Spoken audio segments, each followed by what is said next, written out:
Hey, good evening, everybody. Welcome to the Nerd Herd, your one-stop shop for all things geek. I am the Awkward Agent.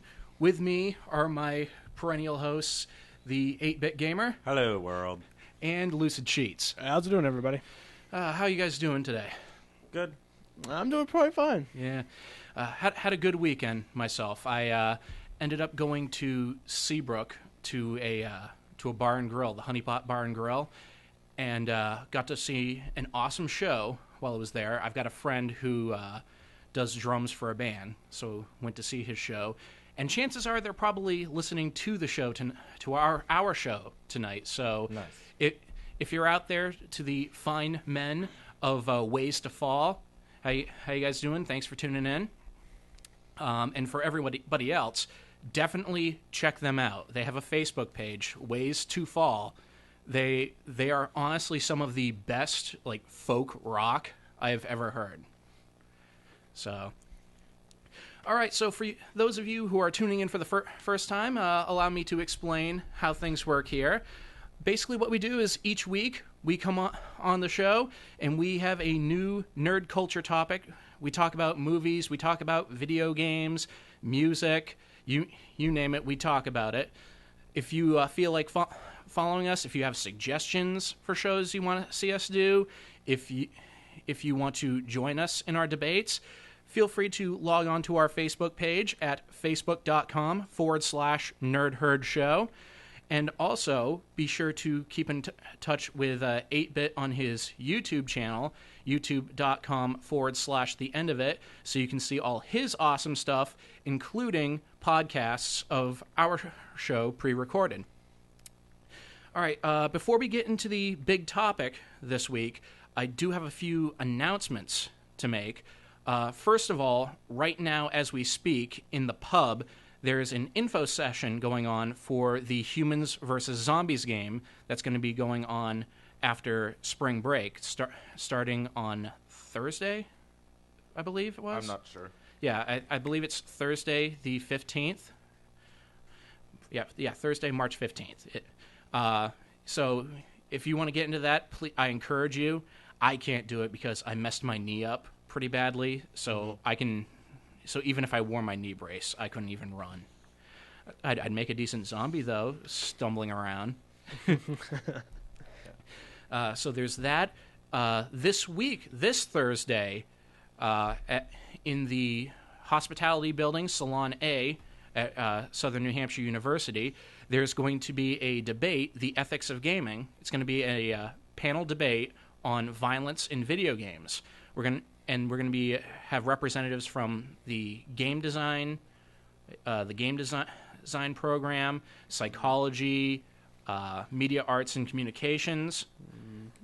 So I encourage all of you listening to go check that out. It's make your voice be heard. And last little note here, just a reminder to all of you tuning in right now, we do have spring break next week, which means that everything's going to be closed off and we will not be able to do our live show next week. I don't know if you guys had anything planned, but I am going to try and make some content for the Facebook page to keep everybody well entertained. Okay, sounds good. Yeah. All right, so those little notes aside, let's get into the topic this week. This week's topic, we're going to be talking about the movie theater experience. Typically, we're going to be talking about the bad movie theater experiences.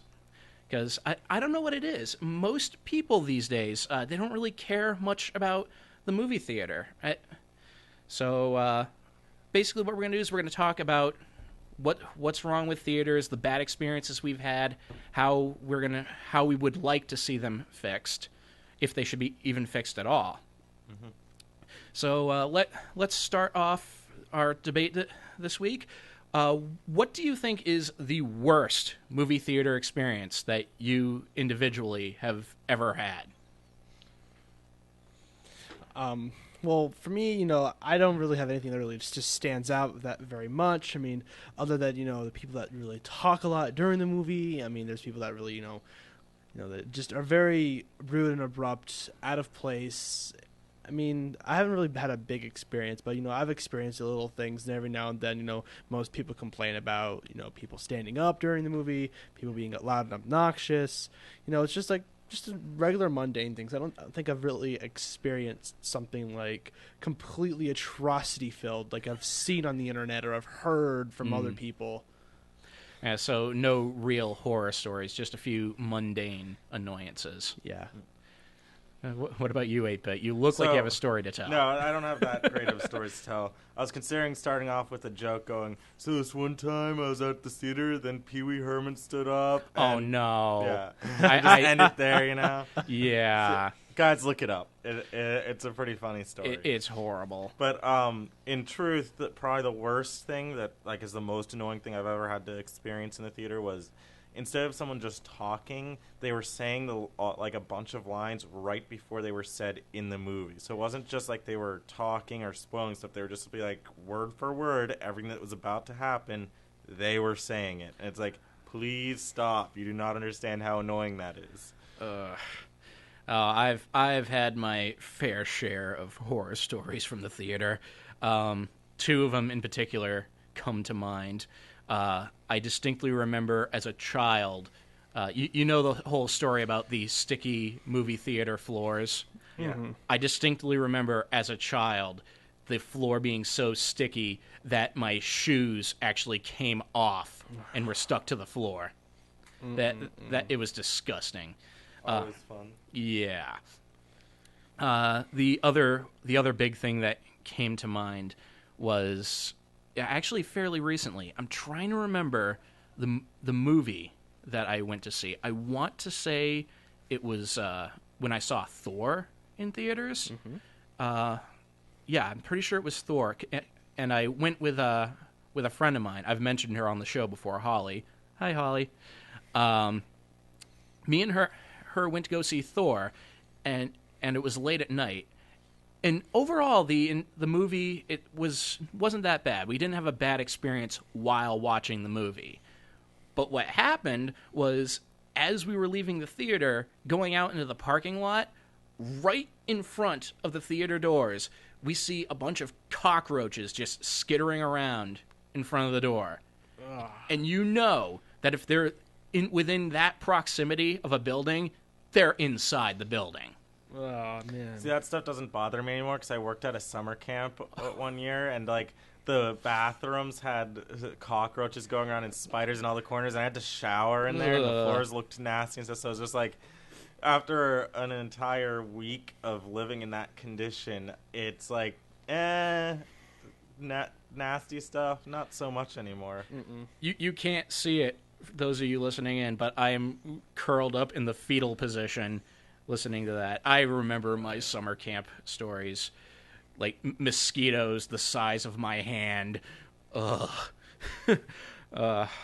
But yeah, obviously we have problems with the theaters that need fixing, and minor things too, like what Lucid was talking about. Oh yeah. People that won't shut up in the theater once the movie starts, the condition of that the theaters are kept in, the outrageous price of food in a theater. Ridiculous. Yeah.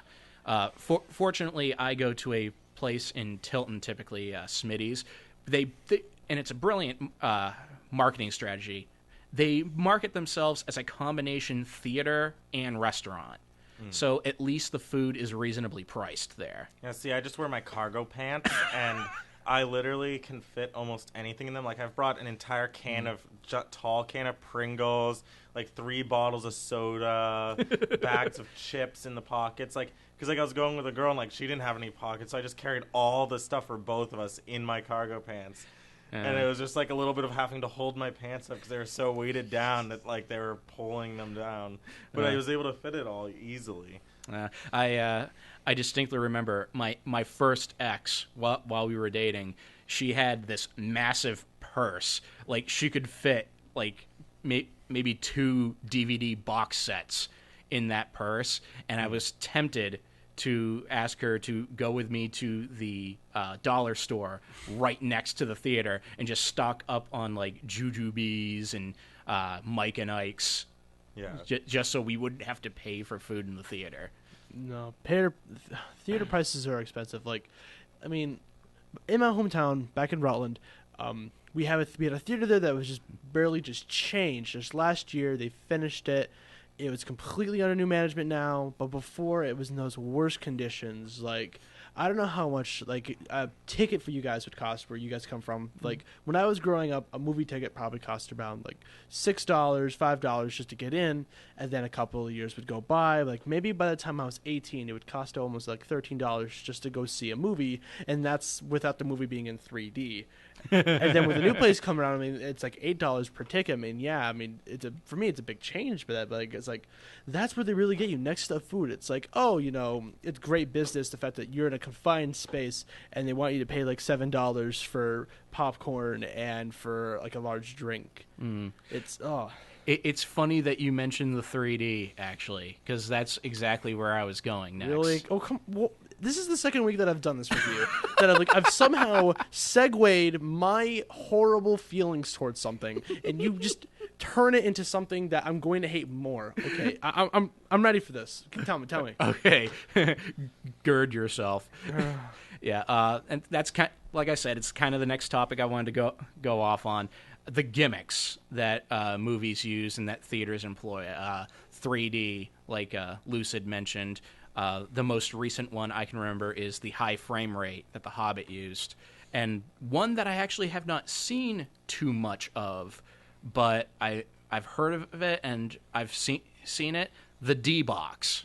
Yeah, the D-Box isn't in any theaters around here, really. It's more in other states that are moving it in. Yeah.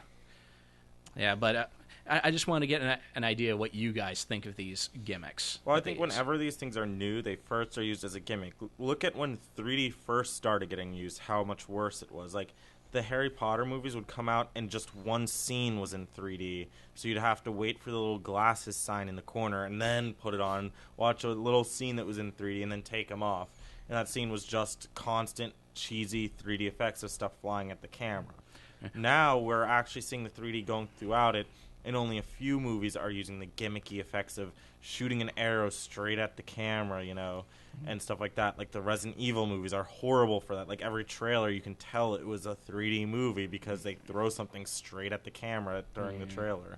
Yeah, or how about before that, like in the 70s and 80s when they were using anaglyphic 3D. Yeah. Which didn't work at all, I would like to point out. It worked a little bit. It also depends on your eyes whether certain types of 3D work better. My eyes actually are slightly off center, so like most 3Ds don't work very well on me, and that when they do, it can get irritating a little bit more easily than for most people. And for those of you listening in that don't know, anaglyphic 3D, what it was is the glasses had red and blue lenses in them, and they basically shot the film with a red and blue overlay over. It's kind of hard to explain, but it did not work at all, and I distinctly remember it giving me migraines, and I'm pretty sure that's the reason why I need to wear glasses today. No, that wouldn't cause it. A lot of people try to say stuff like that for different ones, but yeah, and there wasn't actually just the red and blue. There was another color. I think it was purple, and what was the other color? Purple and orange, I think it was. But it wasn't used nearly as much. Right. But it did get used in some things, and it was one of the things that actually got picked up for a lot of TV shows for a little while, and TV shows got broadcasted in 3D, which was another little trend. But there's been a lot of these, you know. And nowadays, I think 3D actually is pretty well used. Like, yeah, there's always going to be a few companies that just overdo it. Yeah. But, like, during The Hobbit, how many times did the 3D jump out to you? How many times was it something stupid or silly? Almost not at all. It was barely used at all. Like, if you weren't thinking about it that much, you wouldn't have even known it was 3D that you're watching. But it does add that extra level of depth for people that it works better for. For me, it's not great. I still watched it in 3D because I like seeing how they've done it, what they've done with it. Yeah. And I didn't see anything wrong with that, you know. Yeah. What about you, Lucid? Haven't heard... You're still upset about this whole thing. First of all, I don't know what this D-Box thing that you guys are talking about. We'll describe it in a second. Yeah. All right, you better, because I was kind of lost with that. But like with 3D, I mean, first, like when they introduced me to those glasses, like the red and blue, I thought, oh my goodness, this is supposed to be so cool. But like 9 times out of 10, you really just got sick off of them when you're in the movie theater. Right? Yeah. It took away from the movie for me. So I'd always try to find like a movie that wasn't 3D. Like if there was 2 showings of the movie, one was 3D, one was regular, I kind of just wanted to watch the regular one because I felt like the 3D wasn't like really working for me. But like when it came to like movies like James Cameron's Avatar and movies like that, it's like, well, they use the 3D. It's not those red and blue glasses, and these ones are a little bit more comfortable. I mean, yeah, there's still that irritation, but that's only if you're really staring at something for a very long time. Like or you're sitting too close to the screen. Yeah, like if you just like I don't know what it is. Like if you keep your like mind absent other than just watching the movie, like if you're not trying to stare at the screen but you just let it like kind of come at you, it's kind of like letting it all be absorbed in separately. That way it's not like, here is something popping into your face and I'm going to like destroy you. It's, oh, I'm gonna flow right into your eyes and you're gonna experience the 3D like I want you to, just without the constant migraines and headache and possible popcorn poisoning. But the D box. Yeah. Can I actually describe this? Because the thing is that right now it's barely used in anything, and a lot of things that use it, it's just pretty much random, and you have to think of it like vibration in a game, kind of, because vibration in a lot of games gets overused even today, but it's gotten better. Where like in the early days when vibration got used, any tiny little bump would cause your controller to go flying out of your hands, and it was just completely ridiculous. But that was Whereas fun. now it's actually when you get shot or you run into a wall in a racing game. And that's kind of what D-Box is, but in a more three-dimensional thing. You sit in a chair that will rock and pivot with the motion of the scene. And the thing is that the movie creators program this in. Like, it's not like it's just random. They're supposed to go in and actually create almost like an audio track of the pathway that the chair should follow, and you can adjust the levels of how strong it will be. So if it tells it to go left, you can make it so it goes even more left if you're okay with it moving a lot. But typically you'd want to set it to the default normal so you get what the creators wanted, And it's like the best uses of it right now are racing movies or racing scenes where, like, as the car whips around a corner, you tip a little bit, with the camera as it follows it. So it feels more like you're in that. But then there's other things that aren't using it well and just randomly shake you around. Yeah. But I can't get into D-Box or any motion rides for that matter, because there's a very a very slim area where that's appropriate. Give you an example. One of my favorite games when I was in the arcade was Space Harrier. I loved Space Harrier because it was one of those classic sit-down arcade machines, and as you moved, the seat would move with you, which made sense because the whole game is about you flying around in a jetpack in this fantasy world, blasting everything in your path. It made sense. You were intentionally part of the experience. I don't get the same feeling when I'm watching a movie. Well, see, the end goal is to be more like that. It's not like when this finally gets done, when it goes past this gimmick phase that like 3D went through, it's not going to be overused. It's going to be at the right moments where it will ease into it and stuff. And right now it's expensive, so like most people aren't going to get involved right now until it gets better and the price goes down. But yeah. All right. So let's talk a little bit about how to improve our theaters, or should we even bother improving them at all? Because, well, in the days of digital media, most people are streaming movies via Netflix or some similar service. But I don't know. Speaking personally, I think theaters are worth saving. And the way I would go about doing that is, number one, ushers. I would totally bring back ushers to restore peace to the theater. Just hire this big, burly bouncer type to patrol the aisles. And the minute he hears a snarky comment in the theater or witnesses the dull glow of a smartphone, he pounces on them like a jungle cat. Like, Like, I will volunteer to stand up in the balcony with a laser pointer, and if I see anyone, I will point them out so the usher can find them much more quicker. Well, the thing is that costs a lot of money to hire someone that's going to be working 24 hours, in a theater. Yeah, unfortunately. But then again, alternative to that, bringing back drive-thrus, because with those you have your own like individual like soundproof area in your car. You can hang a speaker in there. You can talk as loud as you want, and you won't be disturbing anybody. See, I've actually gone to drive-thru since I was a little kid, and I still go like almost every year at least once. There's actually a few around here. You should really look it up if you haven't been to one, because you guys would love going. Just Google like drive-thrus in New Hampshire or wherever you're from. Look that up, and they're a great experience. You go with a huge group of friends. You pay per car at most of them, and then unless you have over 8 people, then you start paying more. Which if your car fits 8 people, you're going to some crazy event, Yeah. But it's a really nice thing to do, and you pull up all the cars along each other, and like a lot of people bring out a blanket and lay it down and have all their doors open and blast the sound out of it, and then you get a double feature. There's actually a drive-in nearby that at the end of every season they do a 4 or 5 movie marathon. Wow. That goes all night. It's the dusk till dawn thing, and it's like they start at night, and then you just watch movie after movie until the sun comes up, all in this huge theater crowd. Nice.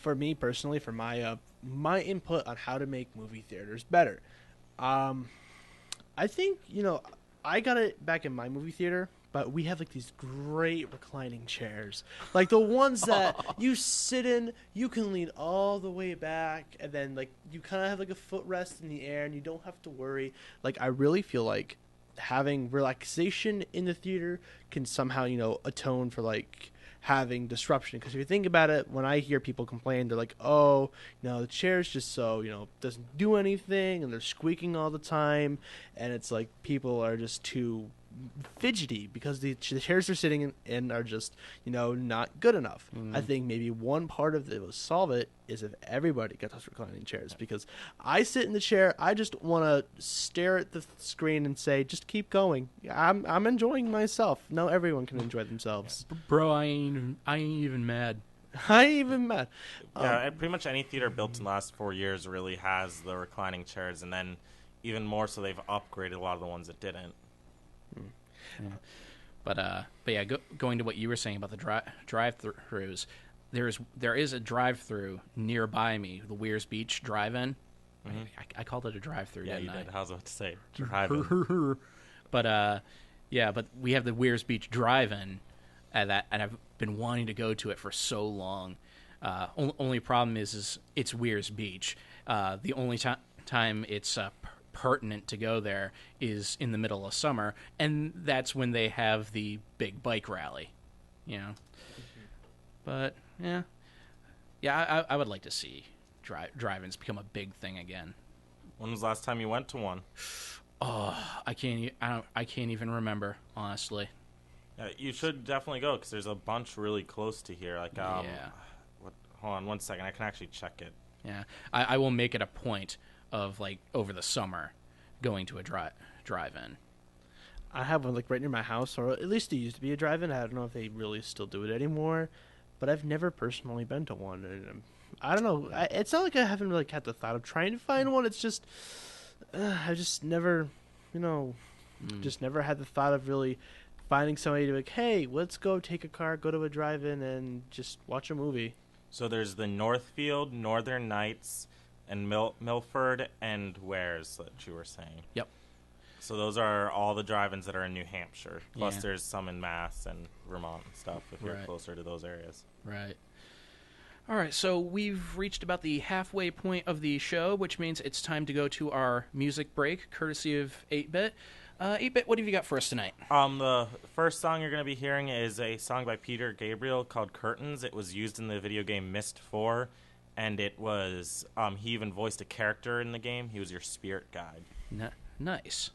I actually do like Peter Gabriel, if I can geek out for a second. Mm-hmm. Yeah. All right, so here is Peter Gabriel, and we will be right back after the break.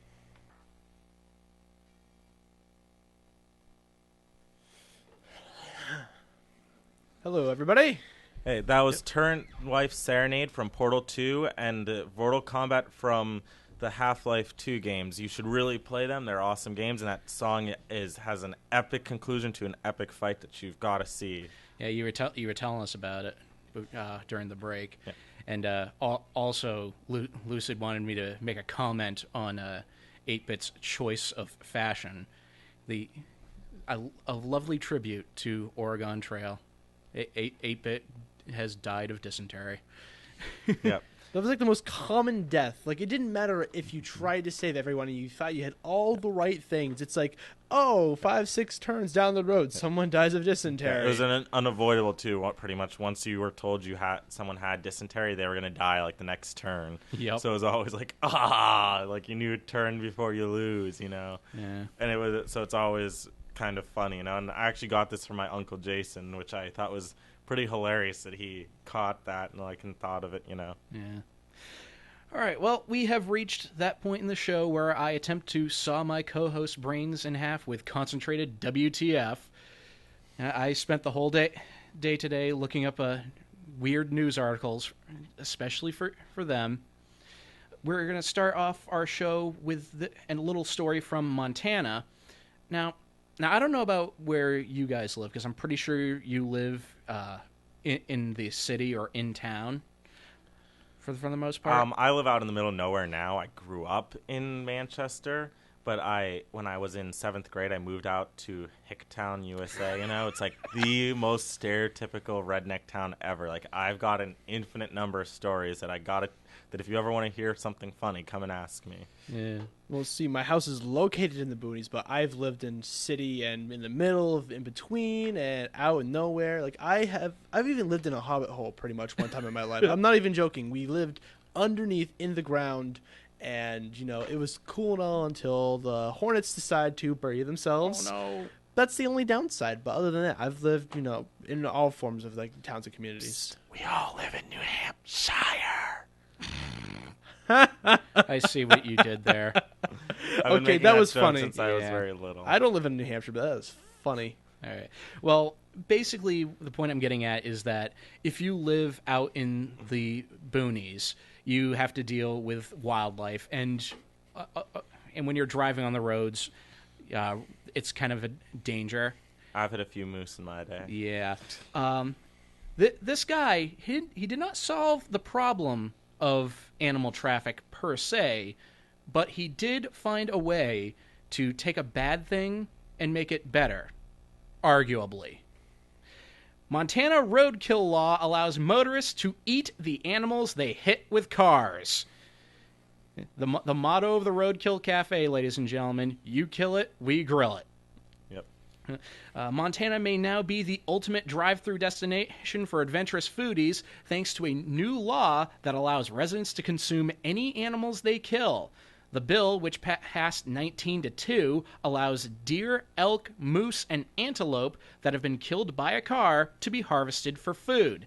State Rep. Steve Lavin, who introduced the bill, initially included all animals, but Lavin eliminated sheep, bobcats, and bears to offset any financial incentive to intentionally hit them.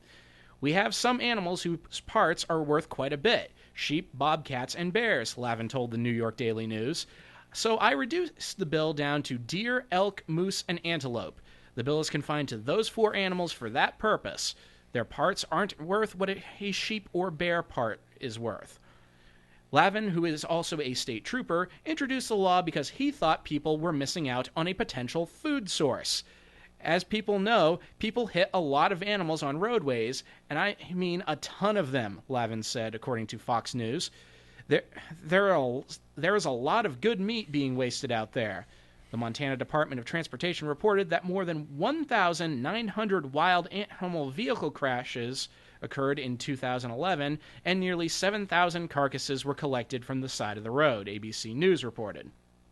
Before the bill passed, Lavin said the Highway Patrol would call food banks to pick up the roadkill carcasses, even though that was in violation of the law.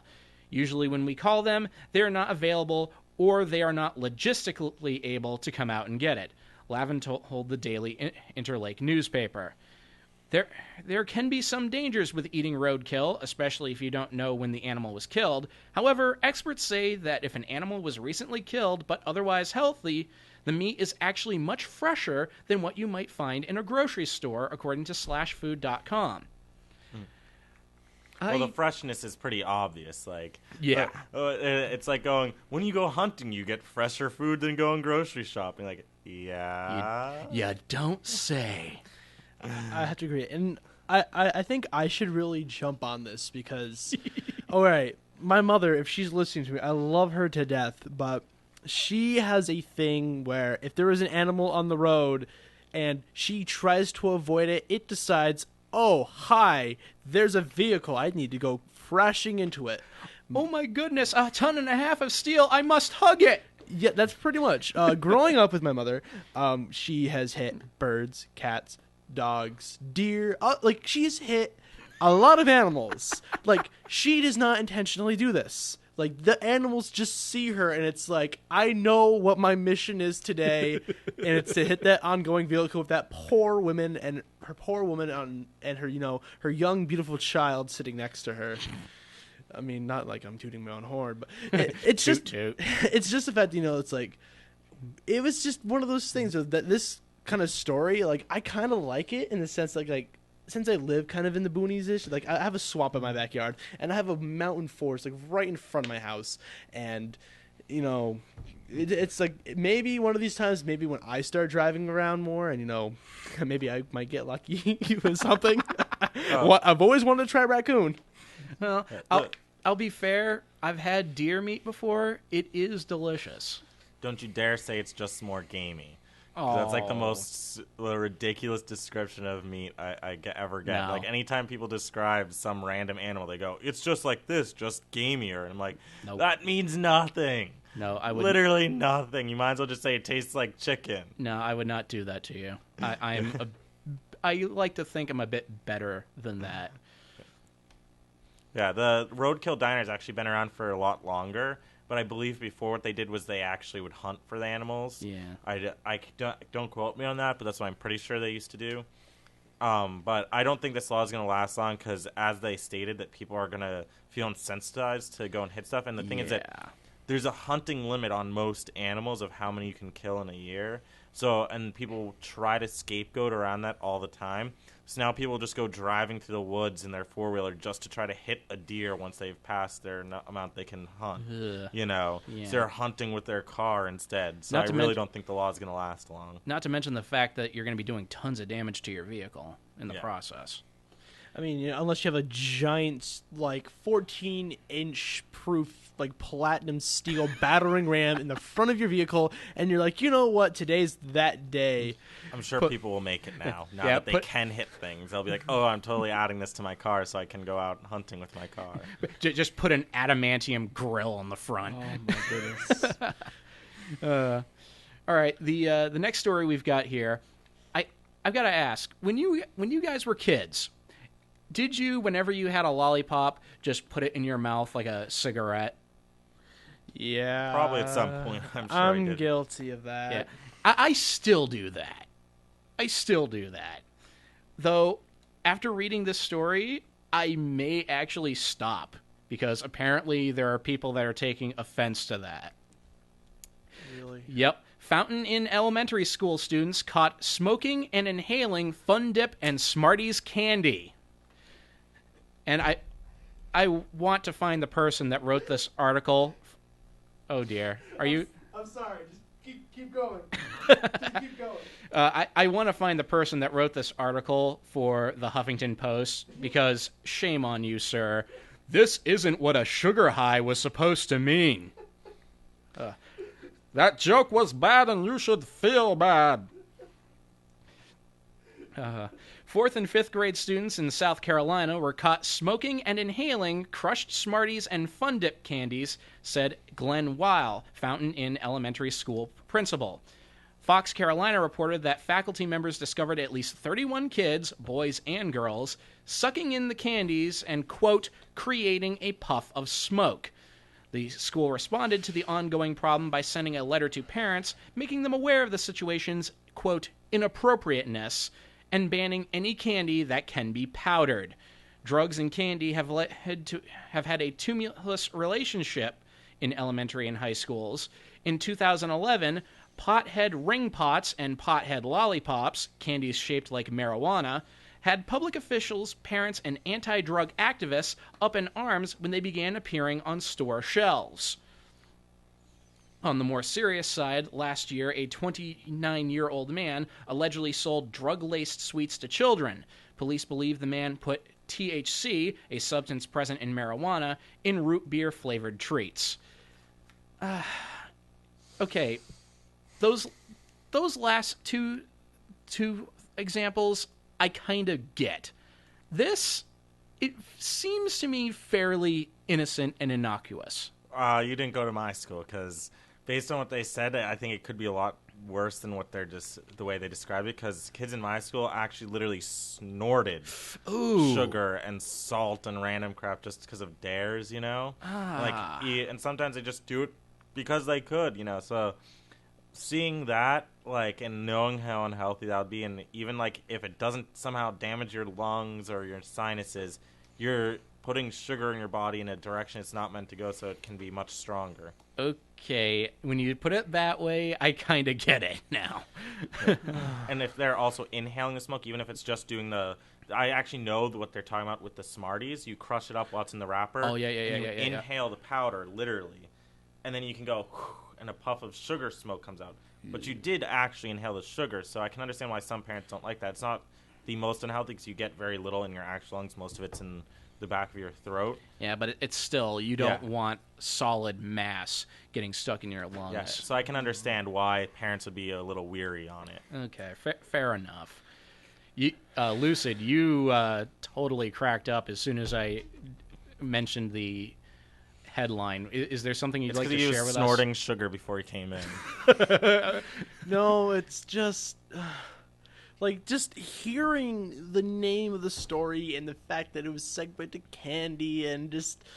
oh my goodness. Just hearing you describe the whole thing, I just couldn't keep myself together. Like, it's a bad thing. I understand. This is a completely bad thing that for kids are trying to do. It's just like...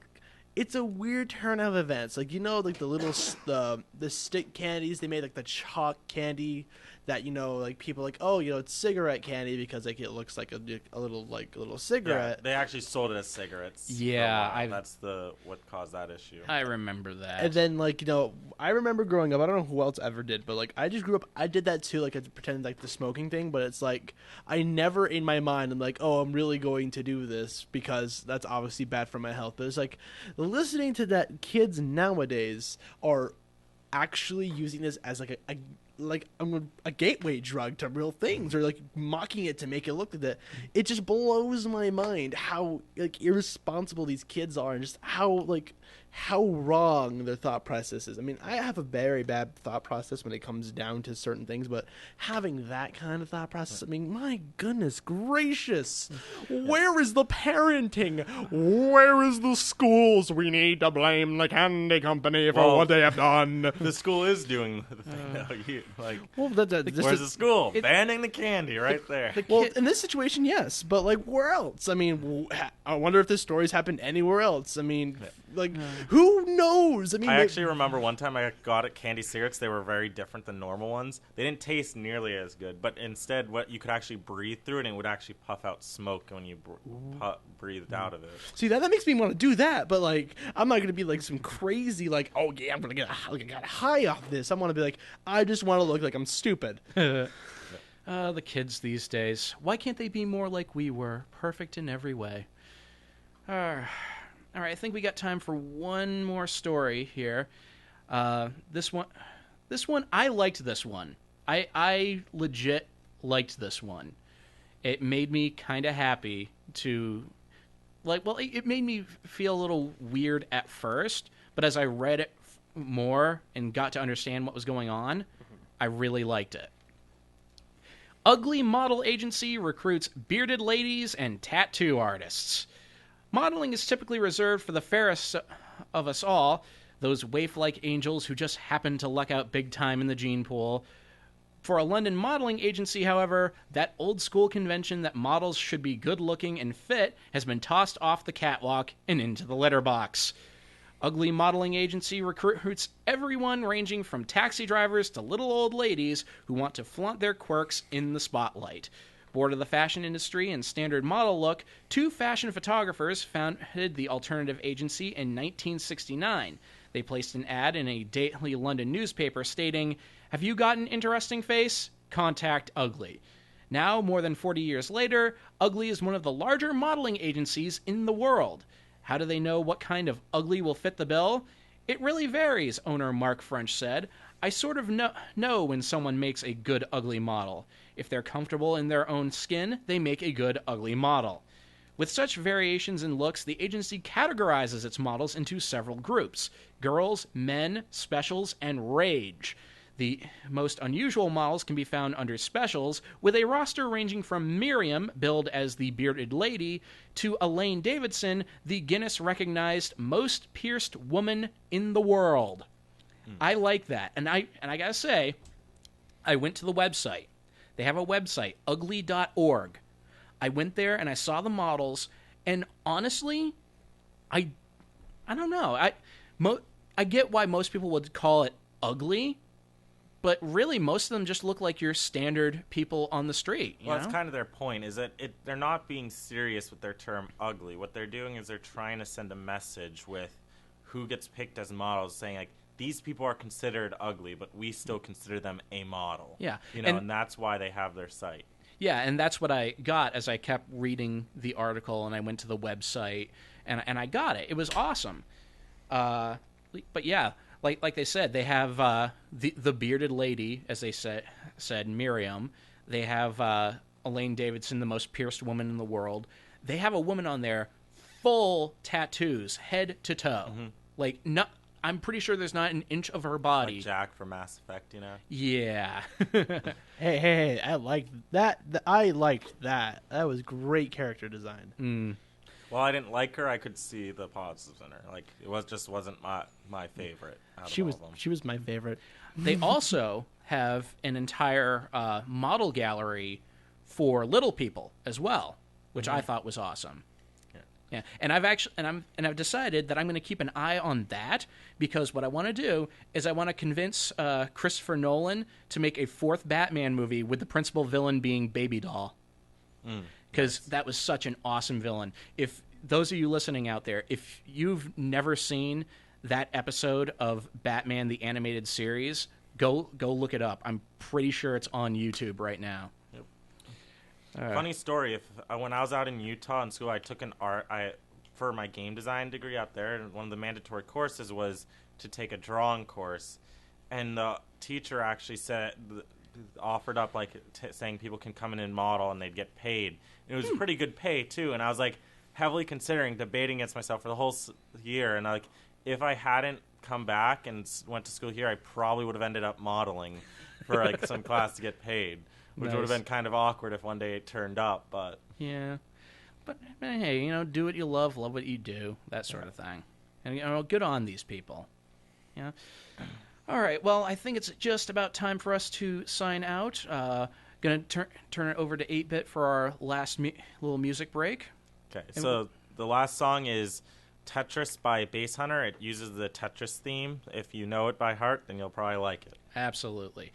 All right, so that's going to be it for us for tonight. This is the Awkward Agent with 8-Bit Gamer and Lucid Sheets, and that is the Nerd Herd. We will see, just a reminder, next week is our spring break, so we will not have a live show, but we will be back the week after, we promise. So we'll see you after the break. See you guys online. See you later.